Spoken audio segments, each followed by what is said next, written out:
Hey guys, welcome to episode number 8 of the Brave Widow Show. Today we're going to talk about giving yourself grace, managing expectations, and setting boundaries.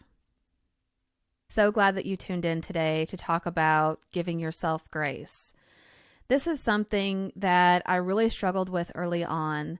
I've always been a high achiever. I've always been someone who practices resilience. In fact, my word of the year for 2021 was resilience. And I've just always been so proud of the fact that I can just keep pushing and that I don't ever give up. And I don't know why it is that sometimes it feels like if we allow ourselves time to rest, if we give ourselves grace, or if we set boundaries in certain situations, that we're giving up, or we're throwing our hands up in surrender and saying, I can't do this anymore. So this is a topic that's really close to my own heart, of how I was able to heal, how I was able to maintain any sense of sanity, especially in those first few months, and how I was able to set boundaries, especially in your personal social circle where it feels really uncomfortable to be able to do that.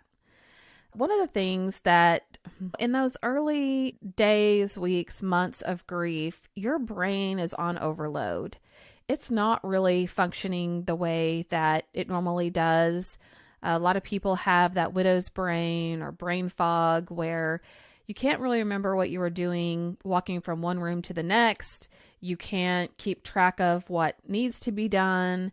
You often just feel like you can't really think clearly. And that's why a lot of people say that you really need to give yourself a year or two before you make big decisions, because scientifically, your brain is not functioning as it normally would prior to the grief or prior to the trauma.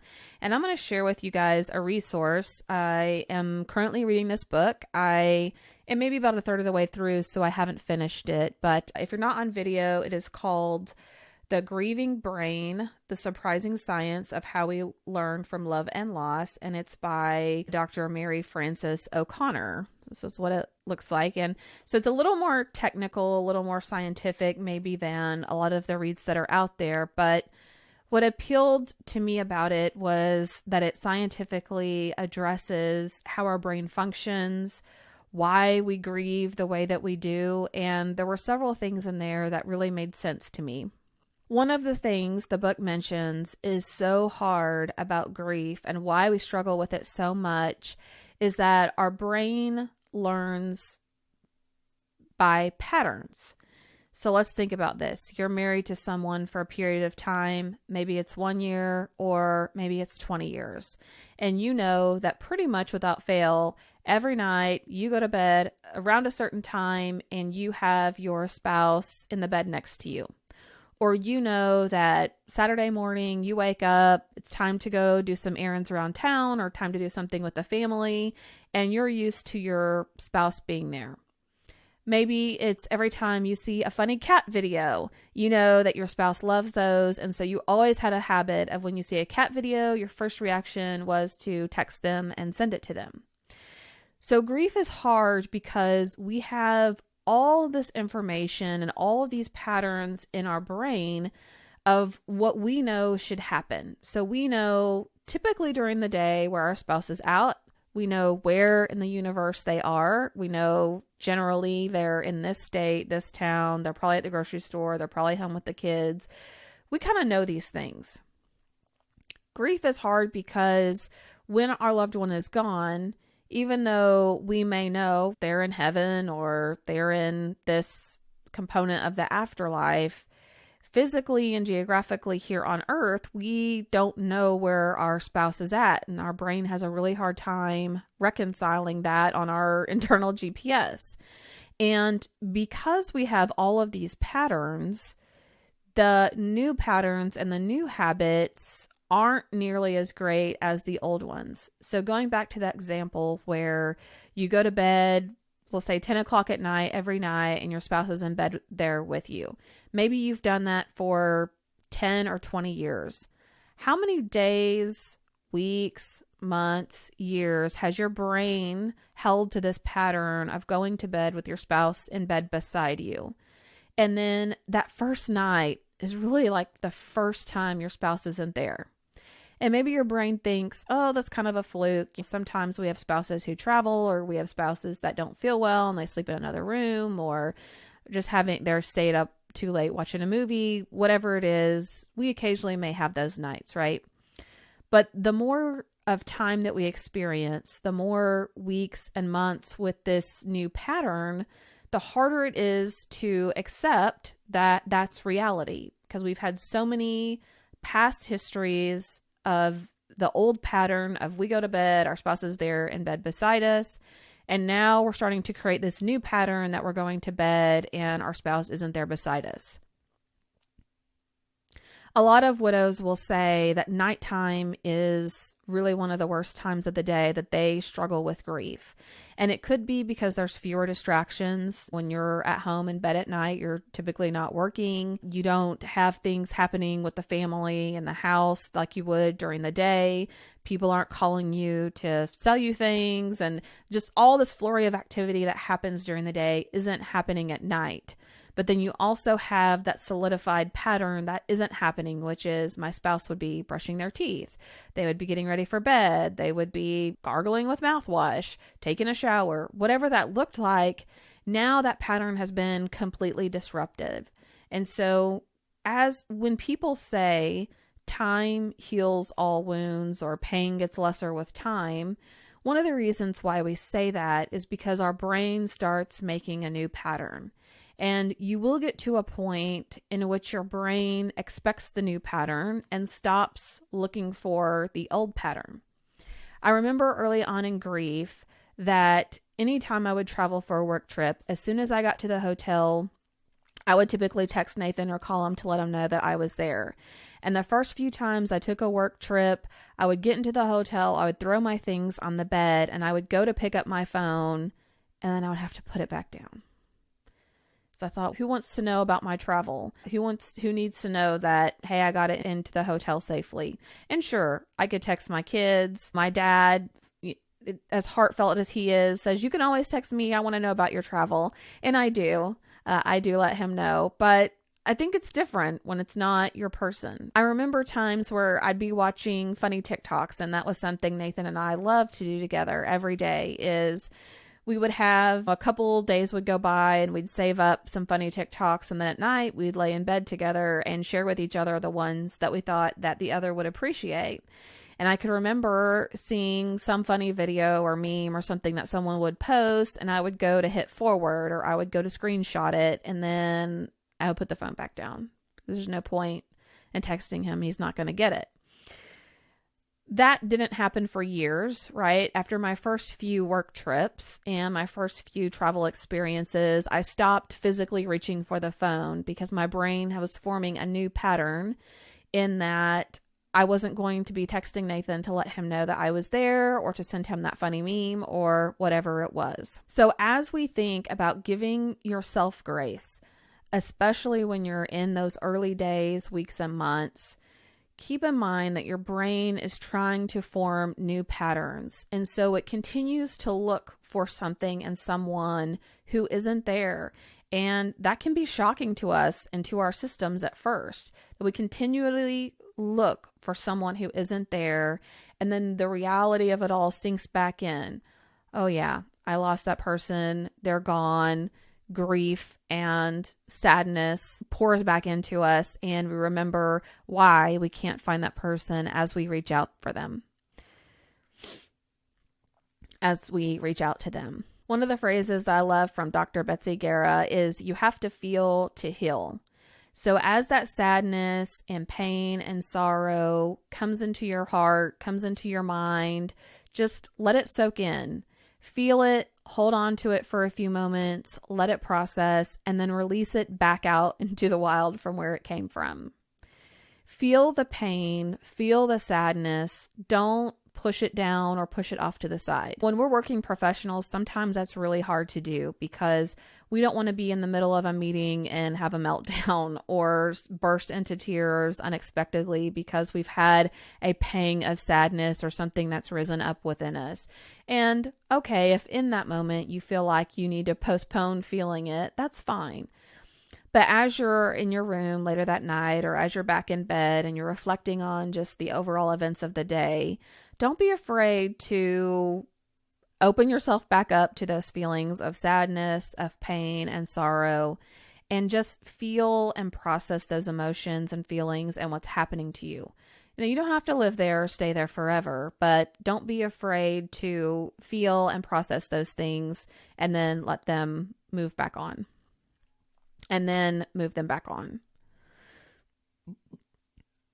People often dread holidays and get-togethers because those are the things in our mind that we know we're somewhat bracing for, right? So we have Christmas and our person isn't there to open their Christmas presents, or Nathan was the one who made the turkey for many of our Thanksgiving events over the course of several years. And so I know that I won't get to experience Nathan's turkey each year for Thanksgiving going forward. So typically we'll mentally brace ourselves that we're going to go through these get-togethers, events, or holidays. And we know that it's not going to be easy and we're going to have moments where we're missing our person. It's somewhat predictable that those types of holidays and get-togethers are going to cause pangs of grief or moments of sadness. But what we don't always expect are certain milestones that come up, especially I've noticed with the kids. Let's say they have a choir performance, or maybe one of them gets accepted into a special program, or one of them is going to graduate from high school. There are those milestones with the kids that are really sweet, and I love them in the moment, and they also have a little bit of sadness to them. And sometimes I can anticipate when that's going to happen, but other times I can't. So I have to give myself grace and just be patient with myself that there are going to be these moments of events and milestones and things that pop up that I wasn't really expecting. And I don't need to be angry with myself or frustrated or upset beyond feeling what I'm feeling in that moment. But I just need to check in with myself, process it, be sad for a moment, and then move forward with the event the best that I can. You have to manage expectations for yourself and for other people. When you're grieving, you're trying to just get through the day to day. And I remember having a conversation with my dad because I was making a list of, all the things that needed to be done. And as I kept thinking of things, I just wrote them down. I also had Post-it notes everywhere, and I was just trying to keep a handle on personally what all things needed to happen. And I was talking to my dad because I was frustrated that it just seemed like more and more things were piling up and I couldn't complete things fast enough to keep more things from being added where the list was just exponentially growing. And he told me, look, just focus on today, what has to be done today. If it doesn't have to be done, don't worry about it. You can keep it on your list and slot it for a future day. But there's no point in trying to accomplish everything when all you're given to deal with at one time is today. And even though logically I know that, and even though I've probably said that to other people as well, it was just really helpful to hear that and to be reminded that we have to give ourselves grace and be patient, and we have to manage our own expectations really for what's possible. When we're struggling with grief, we are in a fragile state. A lot of times things will take way longer than we expected them to take, or our time may be limited in which we have to accomplish that thing. And so we have to manage our own expectations for reasonably what can be accomplished in this sort of pseudo new capability of what we're able to do and what really has to be done versus would be a nice to have done. So one of the exercises I went through, of course I used a spreadsheet because I'm a nerd like that, but essentially I just went through and decided who really needed to do what and when that had to be done and if I needed to hire someone out. to complete that task. And that really helped for me minimize the things that were important and I had to do them versus things that other people could help me with, even though I don't like asking for help and I do consider myself fiercely independent at times, maybe a little too independent, but it was really helpful at least to just get everything into a sheet or on a piece of paper and prioritize it based on what absolutely had to be done and by when. Then I felt like I could breathe a little bit easier because there wasn't this massive list of vague to-dos. It was an organized approach into really what had to be done, by when, by whom. Part of managing expectations for yourself and others is to set boundaries. And what I mean by that is there is in many of us an innate desire to take care of other people, to make sure that we continue some of the same traditions, to make sure that our family's doing okay, our friends are doing okay, and that we are serving other people around us. And while normally that's a great thing and a good quality to have, you can burn yourself into the ground pretty quickly by taking care of everyone else and not focusing on yourself, or by trying to hold yourself to some standard that you can't do and function decently well while doing that. So there were several friends or family members I had where I would just say, I can't, or where I may not respond to their text as quickly as I normally would, or maybe I wouldn't host a certain holiday or a certain event. I think even the first Thanksgiving, I just had to tell my family, hey, I'm sorry, I can't host that this year. It was just a few months after I lost Nathan, and the thought of having a whole crowd of people over at my house and having to juggle cooking, which I wasn't really that skilled at the time, and trying to keep everything organized, it was just too much for me and my family. So I ended up hosting Christmas because I felt more comfortable and more confident at that point to be able to do that. But I didn't hesitate to tell people, no, I'm not available, I can't do that, or I'm not able to host things at this time. I've also learned not to overload myself. And again, I think this goes back to me being someone who's high achiever. I want to get things done. I want to be able to say, hey, I can do that. I can take that on. And sometimes I would get into these almost spider web complications of, okay, on this day, I've got to run the kids here. I've got to take care of this. Also at 2 p.m., I have to run this errand. I need to go by the DMV office. I need to also do this. And then this person wants to meet up for coffee. Great. That sounds like a fun day. I really have taken a step back to say, let's keep the expectations of what has to be done or need to be done in a day low. And then if I can accomplish more, that's great. That's fantastic. But I'm not going to stress myself out or have anxiety around all these things that need to be done and getting them done, when at the end of the day, I'll just feel tired, annoyed, and like everyone else got what they needed, but I didn't get what I needed for myself. I also set boundaries and manage expectations with how and when I would respond to people. So in the past, if someone texted me or sent me a Facebook message or a card, I felt like I needed to respond right away. And sure, for work, I did need to respond quickly, and I still continue to do that. From a personal perspective, or people just asking, how are things going, or wanting an overall update, it could feel very overwhelming to almost copy and paste the same response to everyone and feel like I was giving a unique and updated update, and also being able to respond to them in a timely manner. And so I would just tell people, hey, I'm sorry, I'll respond when I can. Or if it took me a few days, I would still try to respond and let them know. There are several people that I would respond to them days later, or for some people, I just never responded at all. And sure, there were some cases where I would simply just forget to respond, wasn't intentional at all. But then there would be times where I would intentionally put my phone away, or I would intentionally put it on Do Not Disturb, and I just wouldn't respond. There were days where I would just be exhausted and I would think, I cannot send one more person an update or continue to copy the same information over and over and over about how things are going. And I just had to tell myself that the people who really care about me, the people who know that I'm just trying to make it on a day-by-day basis, the people who truly love me, they're going to be understanding. They're going to understand that their text doesn't have to be responded to right away.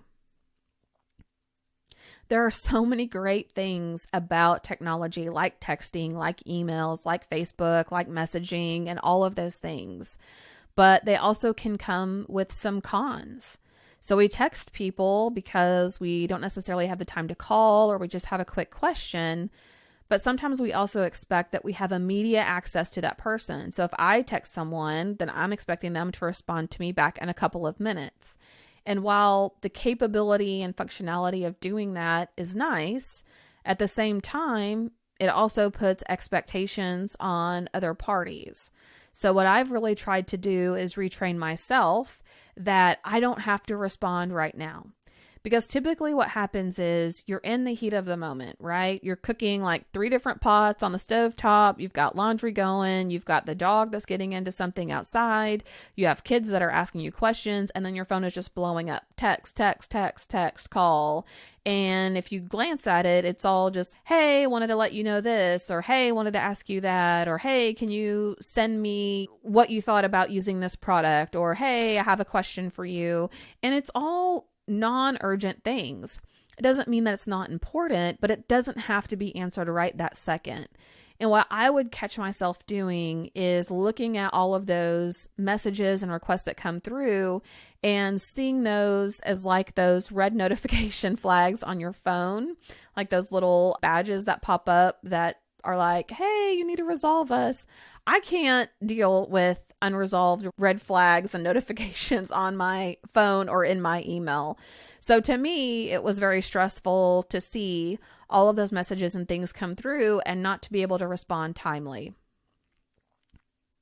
I really had to make an effort to tell myself, it's okay. You don't have to respond right now. Most likely somebody's not going to be upset if you don't respond right away. And if it's something urgent or emergent, in most cases, people are going to pick up the phone and call, and they're not going to stop calling until you answer them and have a conversation.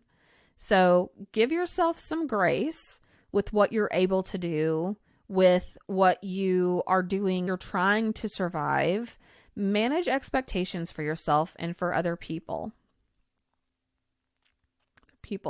You may be overloaded. Your brain may not be functioning the way that it did before. You may be having to learn a whole lot of new skills and tasks that you never had to do before. You may be struggling to find passwords to all the websites you need to access in order to pay the bills or to take care of other things. So just give yourself grace, manage the expectation that you have for yourself and for other people, and set boundaries where you need to so that you can have the space and the time that you need. All right, guys, that's it for episode number 8 of the Brave Widow Show. I would love for you to join the Brave Widow community where we can talk about topics like this and more. We're going to have live coaching and Q&A calls. We're going to have small group coaching, courses, resources, checklists, all kinds of tools and things that you need in an environment where you can connect with other like-minded and faith-based widows. Head on over to bravewidow.com today to learn more. Hey guys, thank you so much for listening to the Brave Widow podcast. I would love to help you take your next step, whether that's healing your heart, finding hope, or achieving your dreams for the future. Do you need a safe space to connect with other like-minded widows? Do you wish you had how-tos for getting through the next steps in your journey, organizing your life, or moving through grief? What about live calls where you get answers to your burning questions? The Brave Widow membership community is just what you need. Inside, you'll find courses to help guide you, a community of other widows to connect with, live coaching and Q&A calls, and small group coaching where you can work on what matters most to you. Learn how to heal your heart, find hope, reclaim joy, and dream again for the future. It is possible. Head on over to bravewidow.com to learn more.